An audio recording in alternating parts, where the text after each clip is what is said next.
¿Qué tal amigos? ¿Cómo están? Ya tenemos 17 horas en punto y estamos acá ya como todos los miércoles en nuestro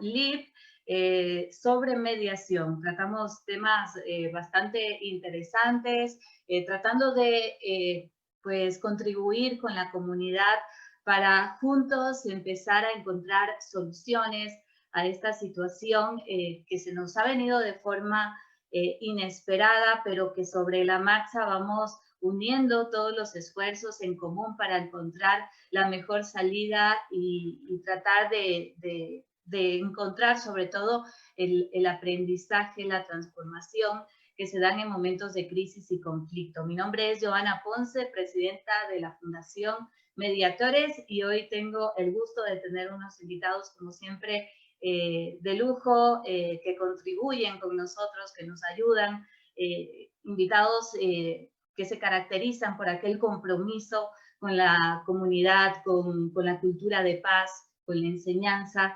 Así que doy la bienvenida al doctor Genaro Eguren y al doctor Gabriel Galán, que están con nosotros. Muchísimas gracias por acompañarnos en este en vivo.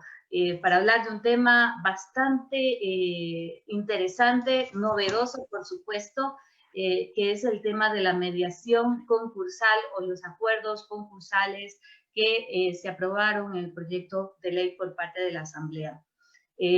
Vamos a hablar sobre esto y sobre las oportunidades que esto puede brindar a muchas personas que están atravesando esta situación de crisis, y sobre lo que los mediadores y los profesionales del derecho debemos aprender para tratar de encontrar siempre las mejores soluciones a los problemas planteados. Bienvenidos, muchísimas gracias. Les voy a presentar a los invitados. El doctor Genaro Eguren nació en Loja en 1957, es abogado y doctor en jurisprudencia por la Pontificia Universidad Católica del Ecuador, doctor en historia por la misma universidad, tiene estudios en negociación en la Universidad de Harvard, en Estados Unidos, es catedrático desde 1985 hasta la actualidad, ha sido árbitro del Centro Nacional de Mediación y Arbitraje de la Cámara de Construcción de Quito entre el año 1998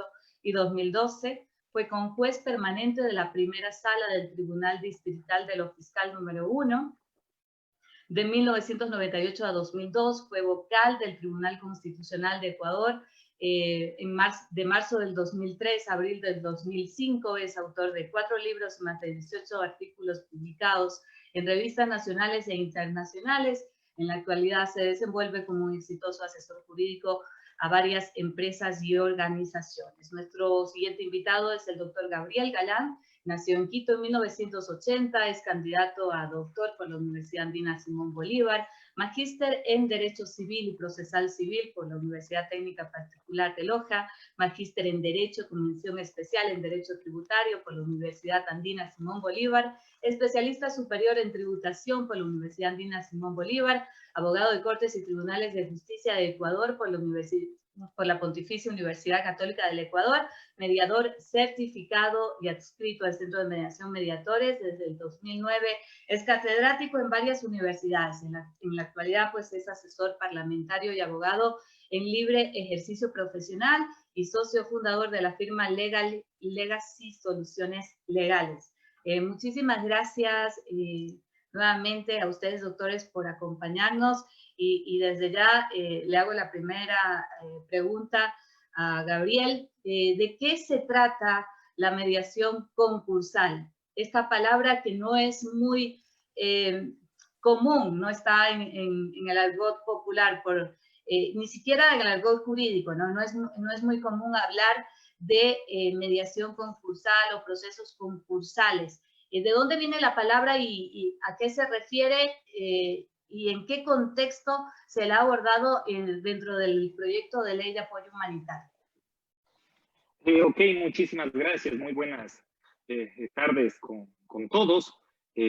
Gracias a la Fundación Mediatores por la invitación. A ver, y tratando de precisar ya frente a la pregunta. Cierto es que quizás el término de mediación concursal resulta novedosa en Ecuador, sin embargo, no es completamente ajeno al ámbito jurídico, y ciertamente los procesos concursales no son una novedad. Es decir, el ámbito de los procesos concursales y el concordato es una institución más bien de orden tradicional, ¿sí? En materia procesal, inclusive en el Ecuador, ¿sí? Tenemos una ley de concurso preventivo que está direccionada en particular a compañías que están reguladas y están bajo el control de la superintendencia de compañías. Pero bueno, entrando al tema de la mediación concursal. ¿De dónde viene? A ver, digamos que dentro del foro, ¿sí?, jurídico en español, la discusión por el mediador concursal, la mediación concursal, nace a raíz de la Ley de Apoyo de los Emprendedores y su internalización que se dictó en España el 19 de septiembre de 2013, es decir, hace ya 7 años casi, en donde se utiliza precisamente el nombre de mediador concursal, refiriéndose a una persona que va a interceder en un mecanismo, un remedio de orden preconcursal, que va a tratar de buscar que a través de los acuerdos, y en España se dice a través de los acuerdos transaccionales extrajudiciales, pues se evite que aquellos que son deudores, que tienen problemas para hacer frente a los pagos, tengan que judicializar esos procesos concursales. Es decir, desarrollo algún tipo de actividad, tengo un sinnúmero de deudas, tengo limitaciones ya para cancelar esas deudas, ¿ok? Y como tengo problemas, ya no puedo cumplir, entonces yo puedo acogerme a un proceso de concurso preventivo para tratar de llegar a un acuerdo con los acreedores para no tener que perder mi actividad de negocio, tener quebrar, tener que cerrar, tener que liquidar. Ese es el supuesto, ¿ok? En España se ata esta ley de emprendedores de esta figura para que se busque llegar a acuerdos previos a estos procedimientos concursales. Un remedio anterior para que no se judicialice por la carga que representaron estos procesos concursales en España. ¿Ok? Y tomaron como referente, ergo, para llegar a la misma conclusión de que no es tan novedoso, por ejemplo, la figura del mediador empresarial en Bélgica o la articulación de este tercero que ayuda a llegar a acuerdos extrajudiciales de naturaleza transaccional que consta en la ley de facilidad para la reestructuración de las empresas alemanas. ¿Okay? Cierto es que en Ecuador aparece con novedad a raíz de esta ley de apoyo, ley orgánica de apoyo humanitario para combatir la crisis sanitaria derivada del coronavirus. Creo que es todo el nombre ribombante que acostumbramos en Ecuador a asignar a las leyes. Y el sentido un poquito está dado para tratar de establecer un régimen temporal para prevenir procesos de quiebra e incentivar acuerdos que, según el debate que se produjo en la asamblea, se dicen justos y satisfactorios entre deudores y acreedores. ¿Ok? Entonces se habla de un régimen de excepción, ¿sí?, y se vincula al mediador particularmente en un esquema preconcursal, es decir, antes de acogerse a los procedimientos que las leyes nacionales ya amparan del ámbito del concurso preventivo, ¿ok?, y antes de llegar a una junta de acreedores, pues se habla de un acuerdo preconcursal. Entonces se prevé la posibilidad de que tanto deudores como acreedores, previamente acogerse a los procedimientos concursales preventivos, puedan llegar a acuerdos, sea a través de una transacción extrajudicial o sea a través de un acta de mediación. Y por eso es que en el Ecuador comienza a aparecer esta figura del mediador concursal. Un tercero que, sujeto de acuerdo a lo que dice la ley, una vez que se hace una declaración jurada respecto de la delicada situación del deudor frente a sus acreedores, puede, a través de un centro de mediación debidamente acreditado, pues asistirse del mediador para tratar de generar un acuerdo, convocar a los acreedores y en la medida en que se llegue a un acuerdo con al menos del 51% de acreedores, pues celebrar un acta de mediación que pasa a denominarse un acuerdo preconcursal, ¿sí?, y de esa manera evitar pues entrar a los procesos de concurso preventivo y finalmente a los procesos ya de concurso, sea voluntario, sea necesario llegar a la junta de acreedores. Eso más o menos como marco general. Muchas gracias, si hay alguna duda. doctor Galán, por esa introducción. Vamos a hacer más preguntas. Voy a dar la palabra al doctor Eguiguren mientras le pido por favor, a Gabriel que pueda chequear un poquito su audio, que se escucha un poco entrecortado. Pero vamos a hablar con el doctor Eguiguren. Mediación concursal, entonces, entendemos, según esta primera parte introductoria, que se trata de un proceso para empresas, para sociedades, que de alguna manera económicamente no van bien, o económicamente pues tienen algunos problemas de liquidez, acreedores, deudas. La mediación concursal entonces se da para empresas que inevitablemente van a un proceso de liquidación o empresas que están en un proceso de reestructurarse económicamente y que pueden sobrepasar, digamos, que aquel mal momento y mediante estos acuerdos poder seguir, ¿no? Seguir adelante en sus actividades. Muchas gracias. Bienvenido, doctor. Gracias, buenas tardes. A ver, Gabriel nos recordaba algunos antecedentes de los concursos de acreedores, especialmente para comerciantes. No obstante, lo acertada de sus precisiones, el tema de los concursos entre acreedores es un poco más antiguo, ¿no?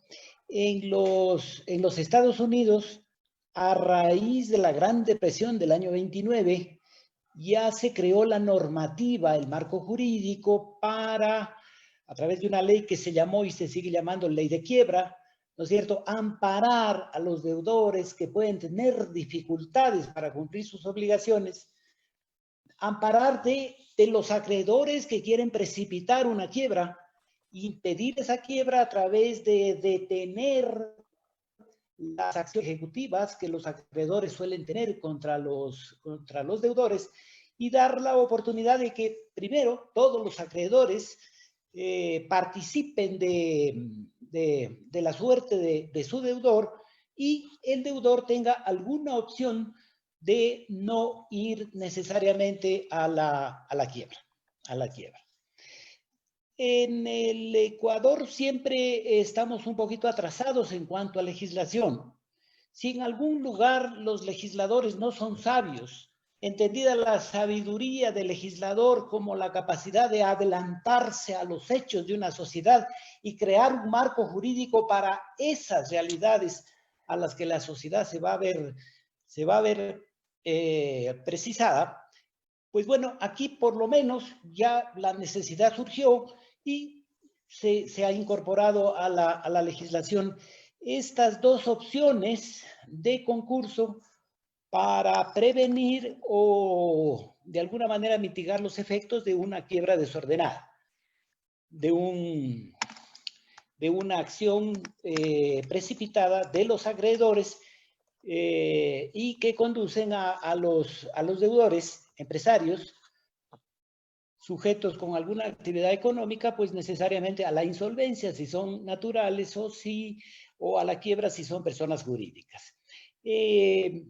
Ya son algunos años, poco más de 15, que tenemos la ley de concurso preventivo, una ley que es aplicable, sin embargo, solo a sociedades y que establece una especie de concurso preventivo de carácter administrativo, pues es la superintendencia de compañías, el órgano de control al que el deudor recurre para que llame a los acreedores y se busque un acuerdo que pueda prevenir el proceso de quiebra y de ejecución de los activos para cubrir los pasivos.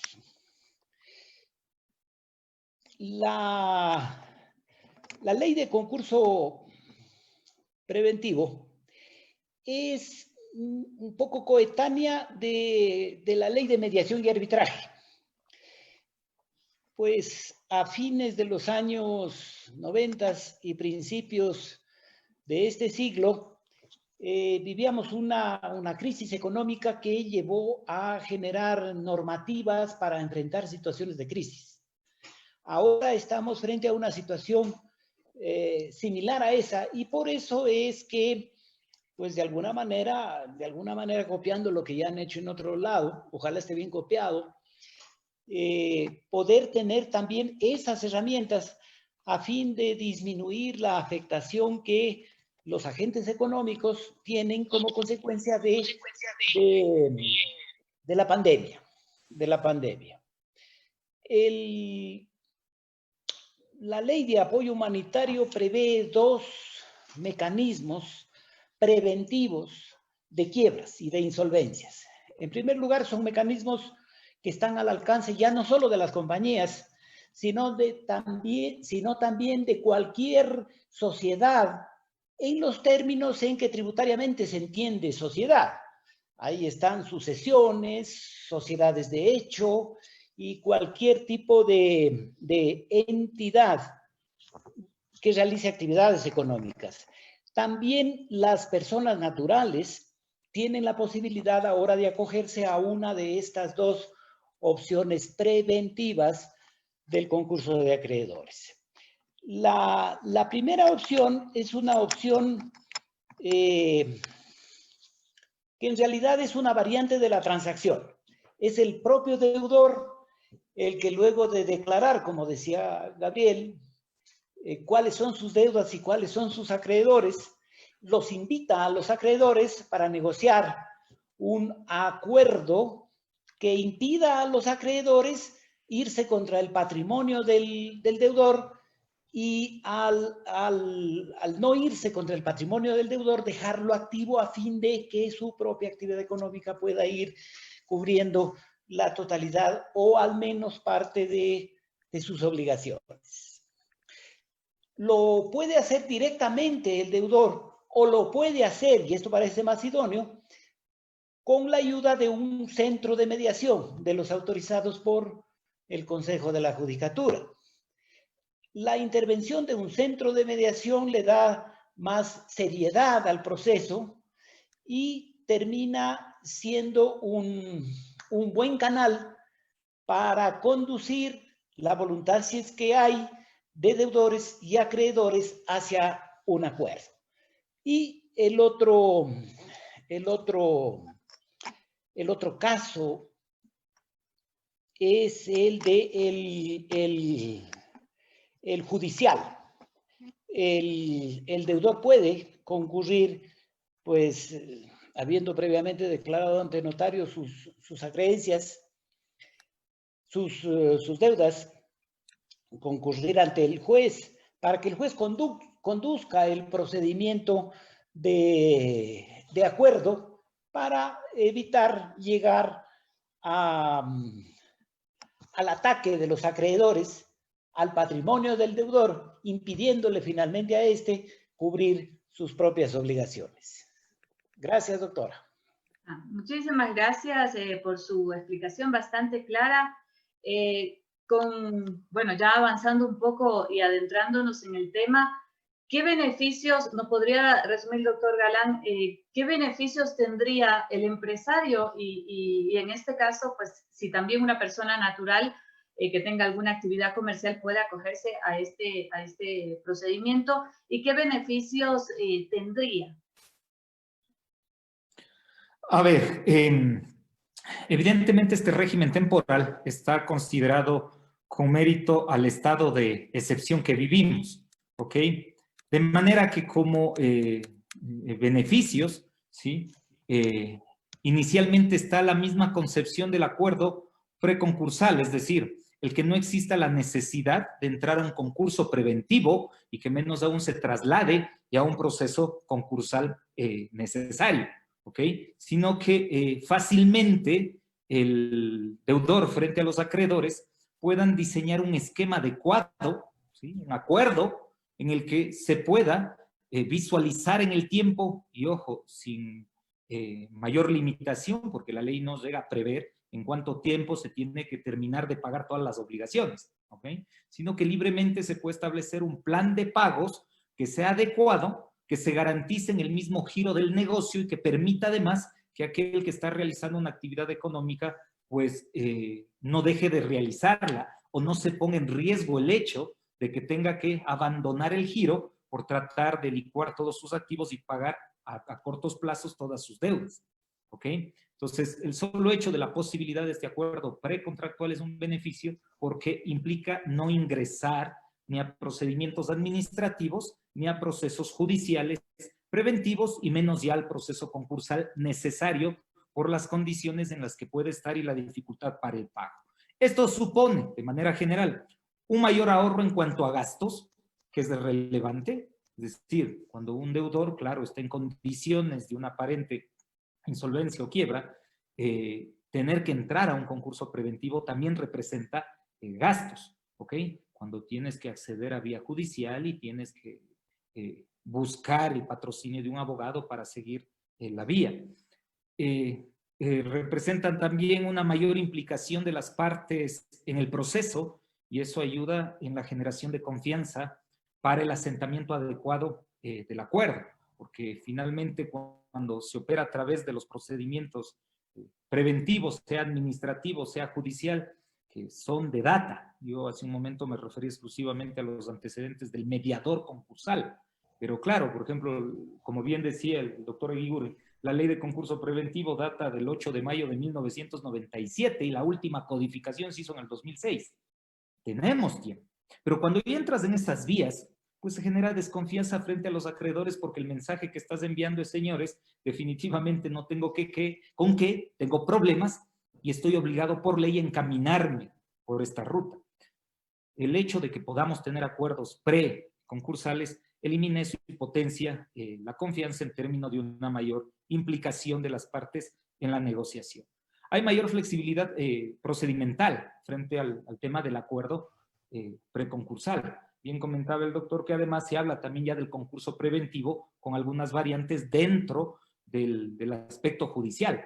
Pero en realidad la ventaja más grande está en ese espacio preconcursal en donde hay una mayor flexibilidad procedimental porque se sostiene finalmente en hacer una declaración jurada con toda la información respecto al estado financiero de tu negocio de manera transparente, con la posibilidad libre de crear un sinnúmero de acuerdos sin tener mayor limitación, ni siquiera en tiempos, para finalmente, si llegas a un acuerdo con el 51% de tus acreedores, pues poder condicionar incluso ese plan de pagos macro al 100% de acreedores. Y no tienes más esquema procedimental que aquello en el acuerdo preconcursal, no en el procedimiento concursal que también tiene modificaciones y eso ya se hace ante juez. Hay un menor coste emocional y eso se lo debe valorar también como una ventaja, más aún si hablamos del ámbito de la mediación, ¿ok?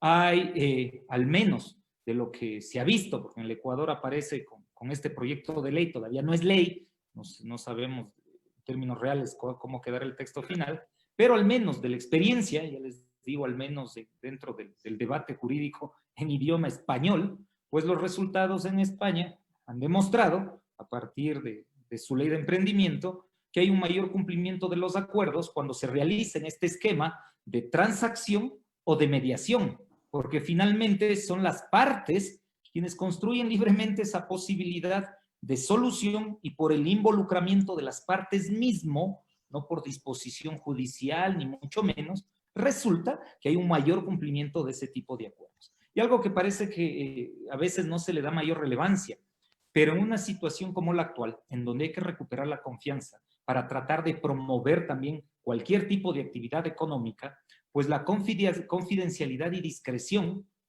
que conlleva estos acuerdos preconcursales frente, ¿sí?, a los procesos concursales ya de concurso preventivo, administrativos o judiciales, resulta relevante, porque no se ventila precisamente pues, la debilidad financiera de un operador económico en particular, sino que todo lo contrario, tratas de llegar a un acuerdo para que, visto dentro de mercado, pues no se te vea con ninguna debilidad y más bien, pues vayas cumpliendo de una manera adecuada todo tipo de compromiso que hayas asumido en esta ley. ¿Ok? Eso como ventaja. Quizá una desventaja en términos reales, pues tratar de llegar a estos acuerdos directos es posible y se darán. Es decir, en ese esquema, como decía el doctor, de variación de la transacción, es viable. En tema de mediación, ¿sí?, habría que ver también el perfil y el nivel de preparación que tienen los mediadores acreditados en el Ecuador, y esa podría ser una pequeña desventaja que volvería un poco lento, tal vez, la solución de conflictos dentro de este esquema, porque evidentemente el mediador como formación de mediador, quizá pues no tiene dentro de su perfil todos los conocimientos económico, financiero, contables que a veces se requiere pues para tratar de asentar de manera adecuada el sinnúmero de acuerdos que supone el pago de obligaciones asentado en una serie de información de naturaleza empresarial, de naturaleza financiera de una empresa, ¿ok?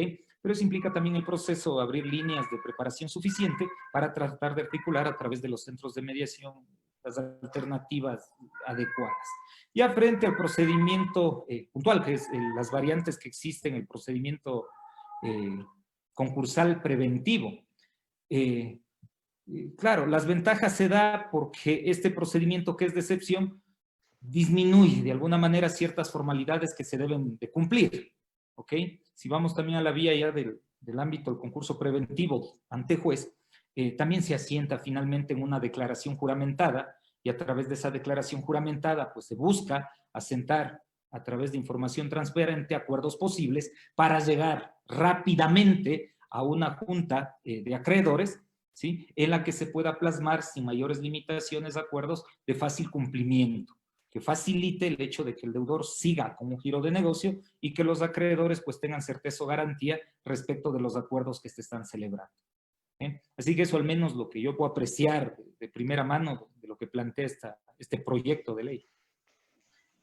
Doctora Eguiguren, desde el punto de vista del ciudadano o del acreedor, cuando se hacen negocios, a veces no pensamos en que probablemente la empresa con la que contratamos no tiene una situación económica óptima. Y de pronto a esto se suma una crisis económica como la que estamos viviendo y se vuelve cuesta arriba la tarea de poder cobrar. Y a veces esa deuda para una empresa, para una pequeña empresa, puede significar muchísimo. ¿En qué orden de prelación respecto a otro tipo de deudas que estas compañías puedan tener estaría un acreedor común? A ver, bueno, en todas partes hay dos clases de deudores y dos clases de acreedores. Hay dos clases de deudores, los de buena fe y los de mala fe. Igualmente pasa con los acreedores. Hay acreedores de buena fe y acreedores de mala fe, de mala fe.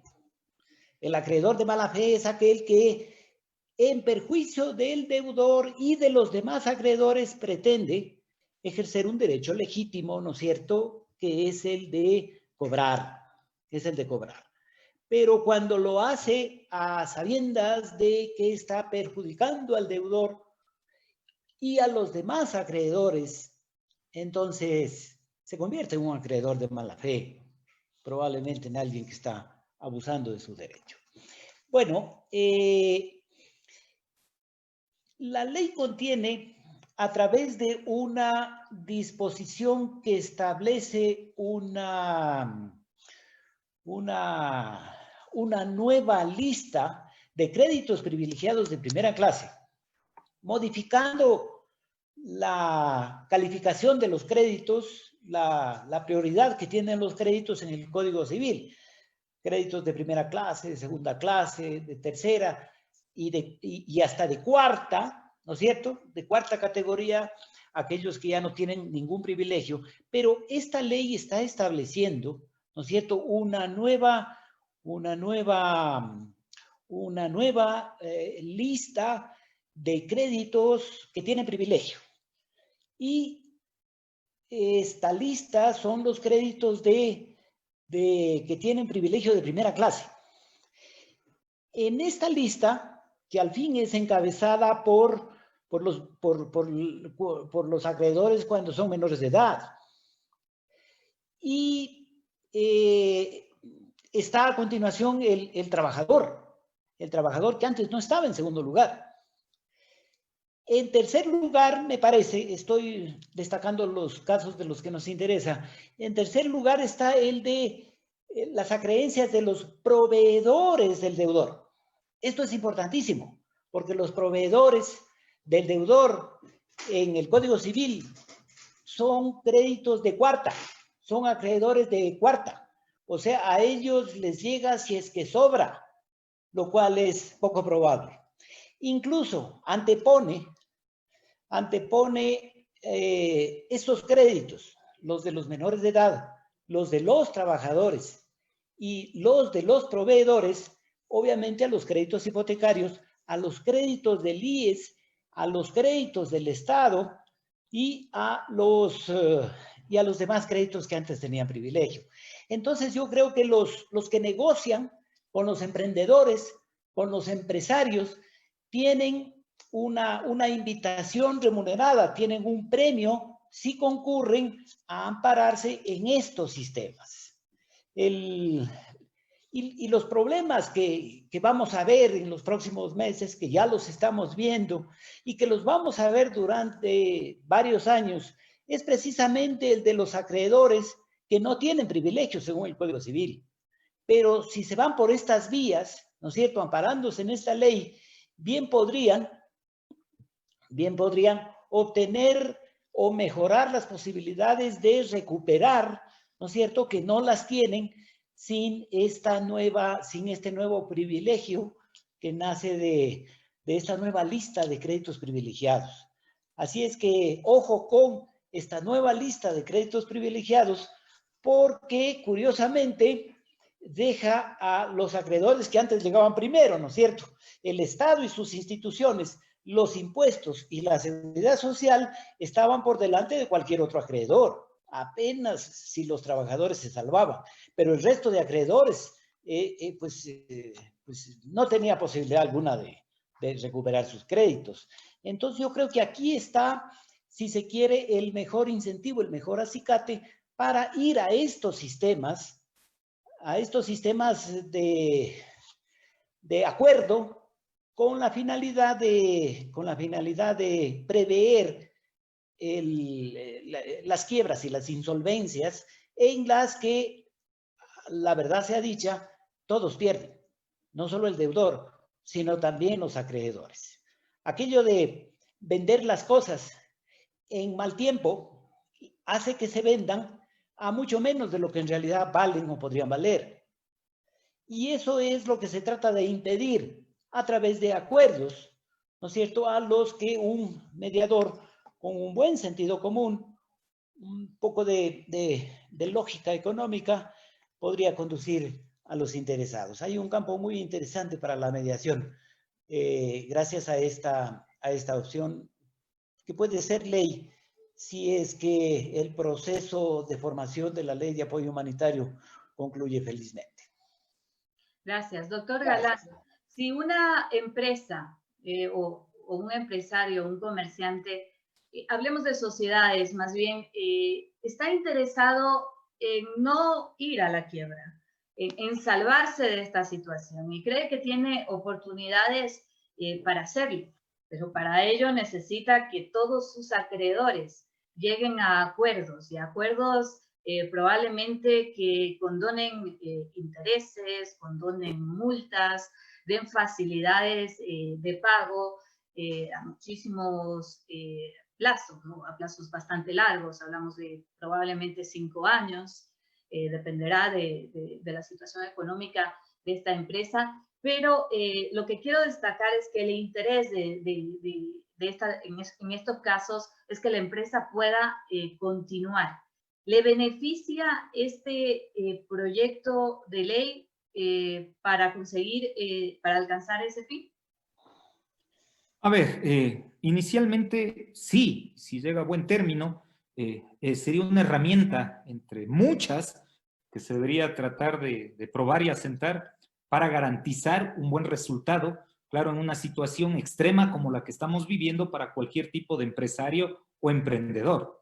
Porque la intención un poquito de asentar estas ideas de un proceso preventivo de excepción o los acuerdos preconcursales de excepción, es tratar de dar facilidades dentro de una realidad concursal, pero respetando las dificultades frente a los pagos. Por ejemplo, y siguiendo un poquito lo que comentaba el doctor, en esta prelación de créditos, al menos de lo que se lee en la norma, parece que se crea una prelación de la prelación, porque hablan de la prelación de los créditos de primera clase, que ya es un nivel de prelación. Pero claro, anteponiendo ciertas obligaciones que en antaño tenían que esperar, porque las instituciones eran las que cobraban primero. Entonces, evidentemente, eso da una ventaja. Otra, si vas por el procedimiento concursal de excepción, dice que, claro, el juez emitirá una providencia en la que directamente se dispondrá que durante el plazo de 180 días se suspende todo tipo de pago y además se suspende cualquier tipo de acción de cobro por cualquier tipo de crédito que tenga ese deudor. Entonces, en las circunstancias que estamos pasando, el hecho, por ejemplo, de que haya una suspensión judicial de todo tipo de cobro por 6 meses, pues facilita mucho el ámbito de liquidez de cualquier empresa. No necesariamente va a solucionar el problema, porque, ojo, recién estamos viendo las consecuencias iniciales de todo lo que se nos viene. Es decir, finalmente, cuando regresemos a actividades usuales dentro de una nueva normalidad, se tendrán que ir asentando las consecuencias económicas y las dificultades que representará tratar de regresar a los niveles anteriores. Pero, por ejemplo, tener 6 meses de no pago y de que no te molesten con ningún tipo de acción de ejecución de ningún tipo de deuda, ayuda, facilita. Sí puede ayudar a gran parte de los sectores empresariales. Además, ojo, lo que hace este régimen de excepción es abrir notablemente, ¿sí?, quienes pueden acogerse a este régimen. Entonces, si bien aparece la ley de concurso preventivo como el Código Orgánico General de Procesos, aparecen de forma subsidiaria. Es decir, por el tema del coronavirus, pues uno se puede acoger a este régimen de excepción siendo persona natural, persona jurídica, si tienes calidad tal cual de comerciante o no, si ya te acoges de ese nuevo perfil de emprendedor, según la ley de emprendimiento que hace poco también se promulgó y se publicó. Entonces, todo el mundo que tenga alguna dificultad para hacer frente a los pagos, ¿sí?, dependiendo de una actividad económica, pues puede acogerse a este régimen. Y ya te digo, sin limitaciones, porque si vas a un proceso concursal y arreglado con las normas vigentes, puedes encontrarte con limitaciones de que tus acuerdos de pago, por ejemplo, no pueden superar los 3 años plazo. Este régimen de excepción no te pone ese tipo de limitaciones. Te permite ser creativo dentro de lo que tienes. Quizá el reto más grande para este esquema de excepción es garantizar confianza y jugar bien con los tiempos. Porque, por ejemplo, esta norma de la excepción, de la prelación de la prelación, claramente anuncia una prelación del año 2020 a 2023. Esto significa que el 2024 ya no es aplicable esta prelación y hay que regresar a las disposiciones del Código Civil. Y si tú ya plasmaste un acuerdo que va más allá de esos tiempos, que es prudente, que es lo real, sí, tú tienes obligaciones fuertes, no creo que de aquí al 2023 se resuelva todo, pues también habrá que ajustar para saber que en el 2023 vas a cambiar la relación o la posibilidad de esa relación de prelación de obligaciones. Entonces, sí ayuda, sí, parece una herramienta interesante, no será la única, ojalá se promocionen temas de conocimiento. El Ecuador no es que en la práctica, ¿sí?, sea versado frente al uso de los procedimientos concursales. Es más, pese a que en el ámbito de sociedades hay la ley de concurso preventivo, naturaleza administrativa, incluso con una resolución de la superintendencia que tiene directrices de aplicación, no hay muchas compañías que se acojan, siendo obligatorio acogerse antes de cualquier apreciación como quiebra. Y en el ámbito también del particular, que no es de sociedad, pues también esperan a que ya llegue un concurso necesario, es decir, que ya esta es con causal directa de insolvencia, para recién abrir los procesos concursales.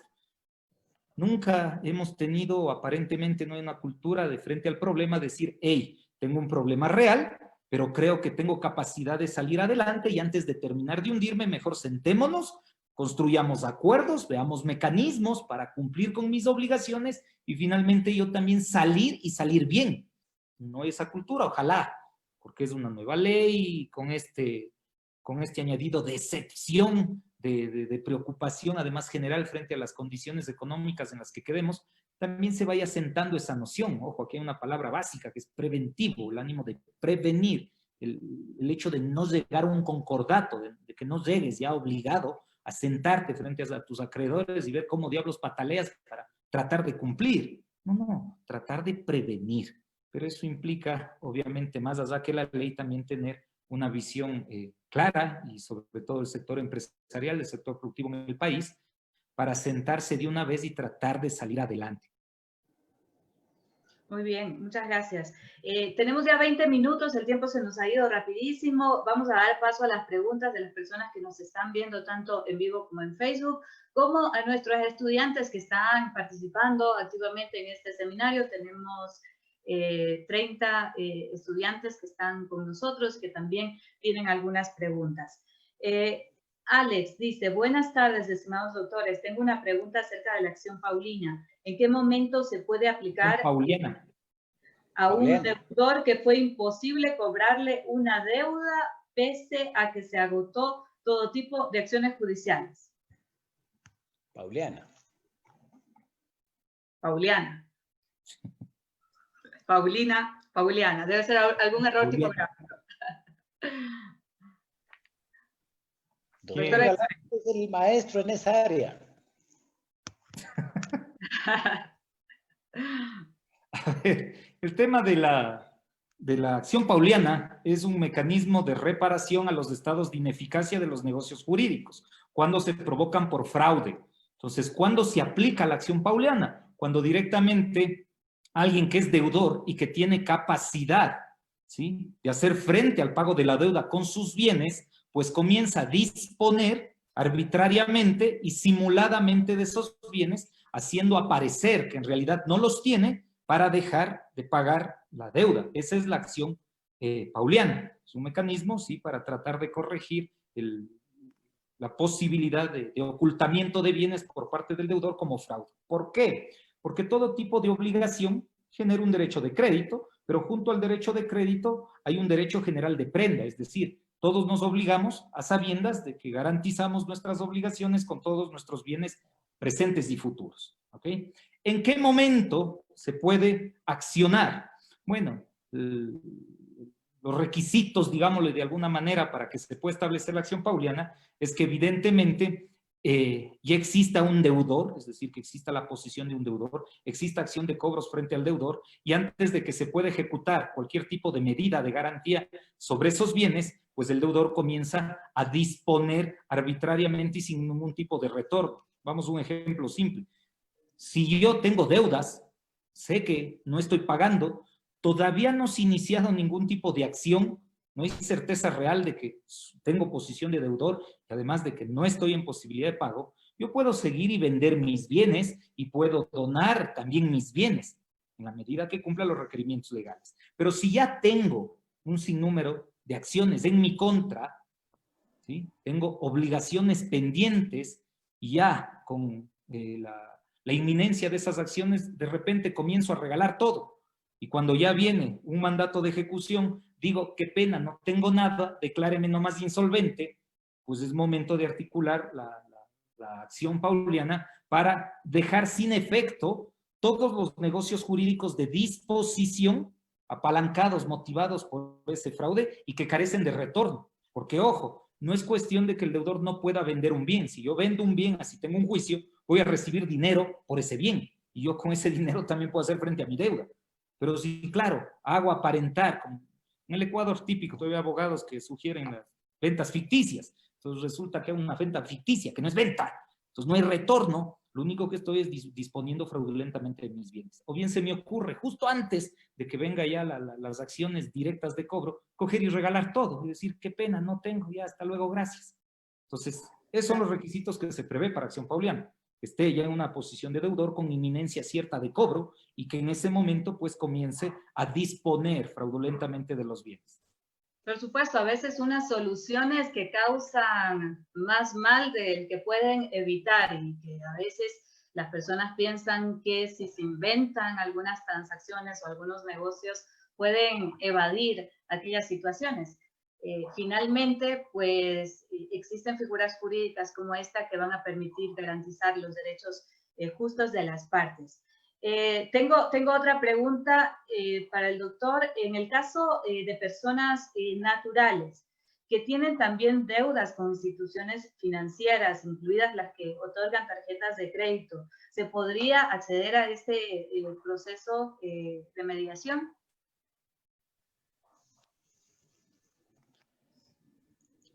A ver, hay un poco de duda porque, como siempre, nuestros legisladores no son muy claros en lo que dicen, en lo que hacen. Expresamente se exceptúa a las instituciones financieras controladas por la Superintendencia de Bancos y por la Superintendencia de Economía Popular y Solidaria, es decir, bancos, mutualistas y cooperativas quedan fuera de estos mecanismos. Pero se puede entender, yo creería, que se puede entender que son los bancos y las cooperativas las que no pueden acogerse, en tanto son deudoras, a estos mecanismos. Pero los particulares, si es que tienen como acreedores a bancos y cooperativas, creo que sí pueden convocarlos junto con sus demás acreedores para encontrar una fórmula que permita a todos los acreedores cobrar haciendo concesiones y al deudor continuar trabajando de modo de generar lo necesario para atender a sus acreedores. No es muy clara la norma, pero la lógica me diría, si esto es de apoyo humanitario, los bancos y las cooperativas no son precisamente seres humanos que requieran apoyo humanitario, son los deudores los que requieren apoyo humanitario. De tal manera que yo creería que un tarjetaviente que no puede con sus tarjetas de crédito bien podría, ¿no es cierto?, acogerse a esta ley. Diners es que no podría. Banco Pichincha es que no podría. Banco de Guayaquil es que no podría. La cooperativa Sagrario creo que no podría. Pero sí deberían, ¿no es cierto?, concurrir a aquellos procedimientos preconcursales en los que son acreedores, para, junto con los demás acreedores, encontrar una fórmula que cause el menor perjuicio a deudores y acreedores. Muchas gracias. Doctor Galán, ¿qué pasa? Nos pregunta Kevin Esparza, estudiante. ¿Qué pasa con los fideicomisos de empresas que tenían los bienes antes del estado de emergencia sanitaria? Teniendo en cuenta la naturaleza de estos bienes, ¿puede existir el caso de que estos bienes en fideicomiso no se liquiden y que la empresa se acoja posteriormente a la sociedad anónima cerrada que establece la nueva ley de emprendimiento? A ver, no entiendo bien cuál es la problemática de esa pregunta, pero de manera sencilla, los fideicomisos mercantiles son patrimonios autónomos, por tanto, ostentan, sí, personalidad jurídica, pero son una persona jurídica completamente distinta a sus constituyentes y beneficiarios. Por tanto, el fideicomiso se mantiene y se mantendrá en la medida en que cumpla las finalidades con las cuales fue creado el fideicomiso. Sí, por algún tipo de restitución como derecho creado el mismo fideicomiso hacia un beneficiario, resulta que hay bienes que se adjudican a sociedades anónimas, pues simplemente eso alimenta su activo, es parte de su acervo patrimonial y por tanto pasa a ser parte de la garantía de cualquier tipo de obligación que se tenga. Sobre eso no habría mayor problema. El tema de que sea una sociedad anónima cerrada, ojo, y para tener mayor claridad, las sociedades anónimas cerradas simplemente son aquellas sociedades que tienen algún vínculo de orden familiar. La ley de emprendimiento trae esta noción de sociedad anónima cerrada para hacer relación a aquellas sociedades anónimas que, si bien sociedad anónima, en donde hay preeminencia de capital, por tener esos vínculos de orden familiar y demás, pues nunca va a cotizar en bolsa. Sus acciones no van a estar en mercado bursátil. Entonces, insisto, no sé cómo articula esa pregunta que hacen frente a esto, pero finalmente, los bienes que están en el fideicomiso son del fideicomiso. El fideicomiso no va a estar en un riesgo real por el hecho mismo de de las circunstancias que estamos viviendo, salvo que sea un fideicomiso de administración que tiene otro tipo de resolución frente al problema. Si simplemente, digo de administración, un proyecto concreto, porque si simplemente es como un mecanismo de protección de bienes, articulando una serie de beneficiarios, los beneficiarios seguirán recibiendo seguramente a título de restitución lo que genere ese fideicomiso, y eso seguirá alimentando el acervo patrimonial de cada uno de esos sujetos, y si esos sujetos son deudores, pues tranquilamente van a tener mayor capacidad de hacer frente al pago. No hay mayor inconveniente. No sé si... Gracias. Tal vez Kevin puede replantear un poquito más para que yo entienda cuál es la particularidad de la pregunta. No sé. Podríamos conversar posteriormente. Nos quedan ya 10 minutos. Tenemos muchas preguntas. Gabriel Recalde está con nosotros en el panel. Adelante, Gabriel, con tu pregunta. Buenas noches. ¿Sí se escucha? Sí, un poco bajito, pero te escuchamos. Qué gusto. Yo quería hacer una consulta, felicitarles a los doctores. Y solo una pregunta sencilla, la verdad. Los procesos de obligaciones pendientes anteriores, que no son precisamente objeto que se han dado en este momento por la ley COVID, también podrían ser solucionadas por esta norma. No sé si fui claro con la pregunta. Gracias. Por supuesto que sí. Si me permite, doctor Gabriel, por supuesto, las obligaciones anteriores al 16 de marzo, ¿no es cierto?, en que entramos en emergencia, pues evidentemente esas son perfectamente válidas, pero esas son las que pueden estar teniendo dificultades de cumplirse. La ley entonces viene para facilitar el cumplimiento de esas obligaciones. Entonces yo creería que de alguna manera estos mecanismos están destinados, ¿no es cierto?, a las obligaciones que existen al momento de iniciar el problema económico derivado de la pandemia y a las que se generan durante la época de afectación de la pandemia. Entonces, yo creo que comprenden los anteriores y los presentes. Muy bien, gracias. Eso no es como un poco, a su criterio, un poco desventajoso a quienes debieron haber recibido la obligación, digo, bancos, etcétera, o no. ¿Cuál es su opinión? No, a ver, es que una cosa es la posición del deudor, la capacidad del deudor antes de la pandemia, y otra, la posición, la capacidad de pago del deudor ya contraída la obligación una vez que empieza a sufrir los efectos de la pandemia. Ya no venden, no le pagan, no produce, etcétera, ¿no es cierto? ¿Qué es lo que no puede pagar? Pues las obligaciones que tenía antes, y que antes de este evento extraordinario sí hubiera podido pagarlas. Entonces, yo creo que lo lógico es que la norma proteja tanto a las situaciones jurídicas anteriores a la emergencia y las que se producen durante la emergencia o como consecuencia del hecho que motivó la emergencia. Muchísimas gracias, doctor. Gracias, Gabriel, por tu participación. Tengo otra pregunta que nos hacen a través de Facebook. En caso de acordar en mediación con el 51% de mis acreedores, ¿cómo puedo impedir o detener la acción coactiva que me inicie, por ejemplo, el SRI? ¿Tengo necesariamente que acudir a la vía judicial para ejecutar el acta de mediación? ¿Aquí en la pregunta? Está en Facebook con Paul. Oye, pero contesto o el doctor. Sí, no, Gabriel.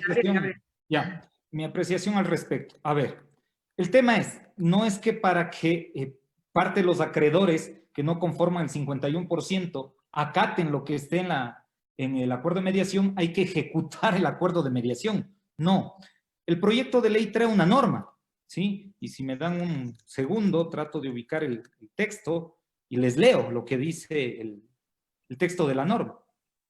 El texto de la norma dice: en caso de llegarse a un acuerdo con los acreedores que representen por lo menos el 51% de las acreencias, se suscribirá el acuerdo preconcursal o a su vez se suscribirá un acta de mediación en uno de los centros de mediación debidamente registrados y autorizado por el Consejo de la Judicatura y se lo protocolizará, fecha desde la cual surtirá efecto. El acuerdo preconcursal será vinculante para los acreedores disidentes y no concurrentes.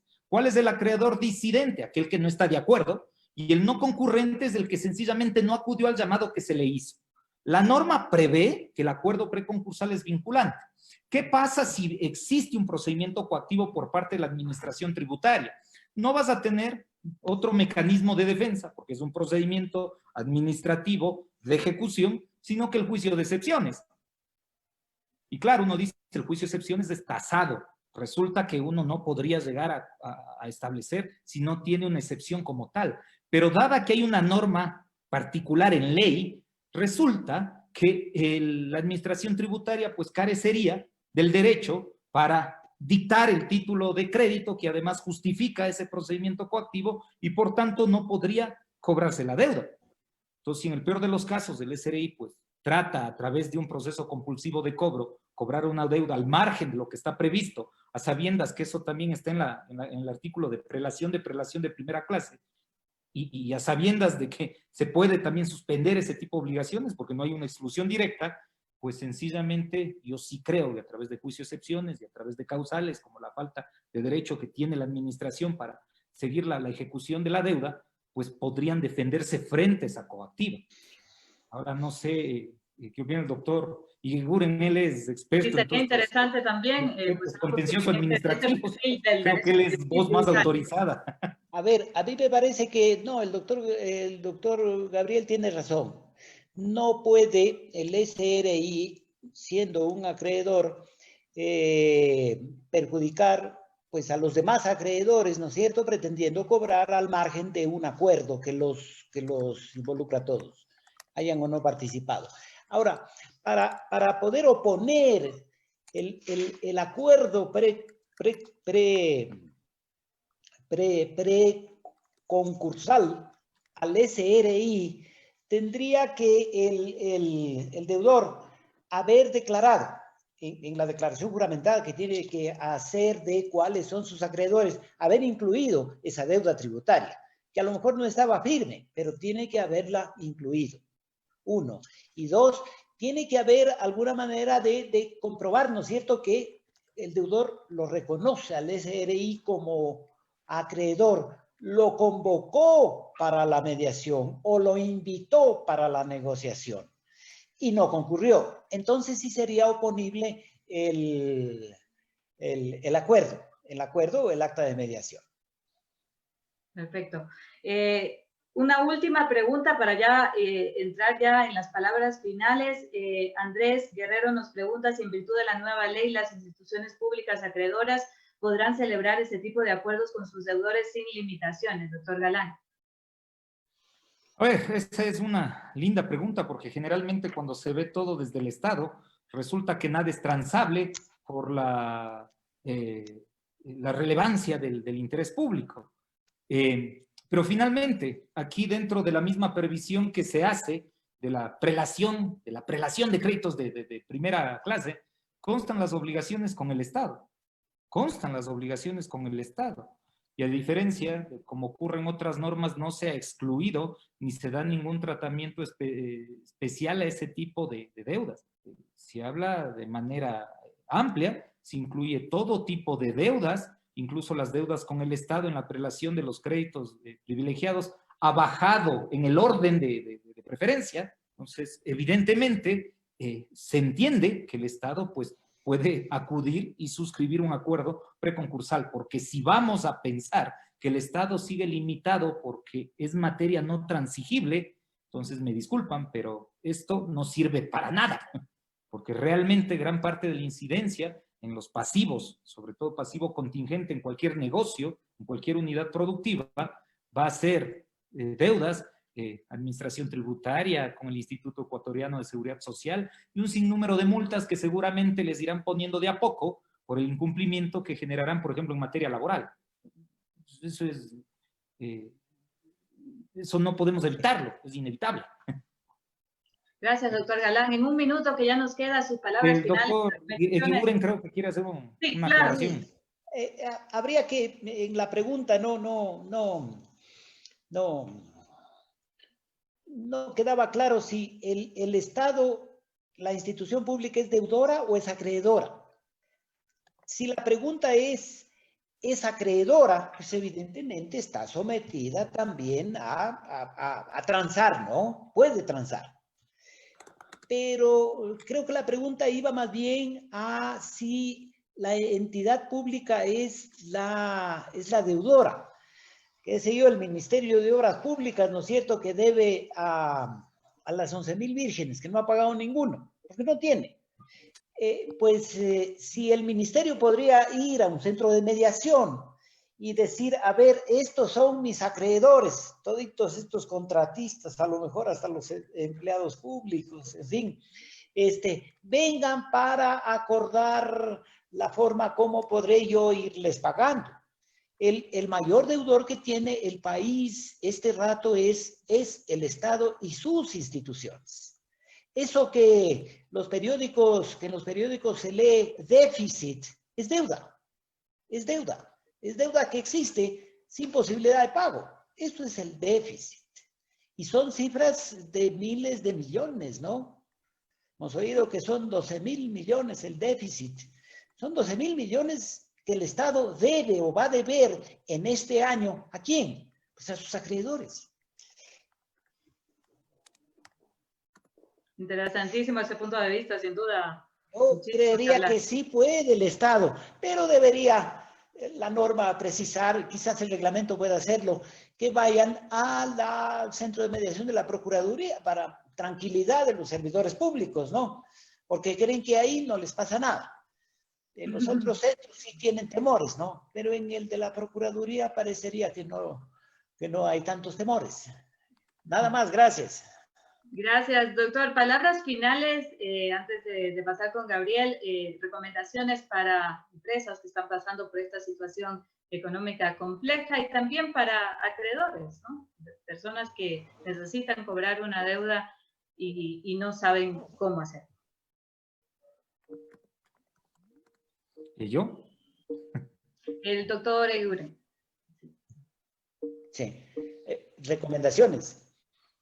Recomendaciones. Sí. A ver, ¿para los que no pueden cobrar o para los que no pueden pagar? Para ambos, para ambos. ¿Qué recomendaría usted con toda la experiencia y conocimiento que tiene? Sí. A ver, no, yo creo que esta es una herramienta más de las disponibles para llegar a acuerdos en estas épocas de crisis, tanto para deudores como para acreedores, en la medida en la que concurran con buena fe. El deudor y el acreedor es casi seguro que se va a llegar a acuerdos y que van a ser mutuamente convenientes. Nada más. Muchísimas gracias por su participación. Doctor Galán, palabras finales para ir cerrando ya el evento. ¿Qué recomendaría usted para las personas que están, ya sea desde un lado o el otro, atravesando este momento de crisis económica? Lo primero, serenarse un poquito. La situación es compleja y la incertidumbre generalmente trae temores. Y muchas veces por los temores pues se toman malas decisiones. Hoy que vivimos en un mundo globalizado y además en un mundo hiperconectado, veo que mucha gente se angustia por las noticias o aparente asesoría que reciben en redes sociales o cualquier otro medio de comunicación que lamentablemente no tiene un mecanismo de validación de donde proviene el comentario. Entonces, lo primero es serenarse. Lo segundo, y no por hacer propaganda de personal, ni de los panelistas, ni de nadie, pero creo que lo mejor que puede hacer un empresario en circunstancias como las actuales es buscar a un profesional para que haga el análisis particular de su situación y pueda ser debidamente asesorado. No se dejen asesorar por redes sociales, ni se dejen asesorar por el vecino, porque el hecho de que todos estén haciendo no significa que haya justificación suficiente para que uno lo haga. Entonces, es prudente en circunstancias así buscar la asesoría de alguien capacitado para que haga menos del análisis particular, ¿sí?, del conflicto de la empresa y sobre eso se puedan tomar decisiones.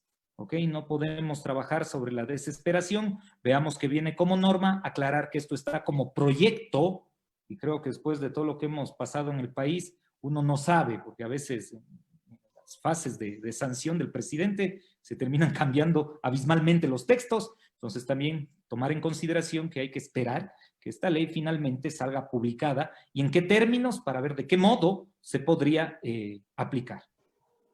Muchísimas gracias al doctor Gabriel Galán, al doctor Genaro Eguiguren por habernos acompañado en esta transmisión en vivo y también en este seminario web con nuestros estudiantes. Sin duda, hay mucho que aprender y es un llamado a todos los profesionales del derecho, de la mediación, a los operadores jurídicos, a los empresarios, a los comerciantes, a formarnos, a aprender cada día, a encontrar mejores soluciones a los problemas que tenemos. Yo creo que todo problema tiene una solución, aunque sea parcial, la tiene. Así que ánimo, adelante y muchísimas gracias.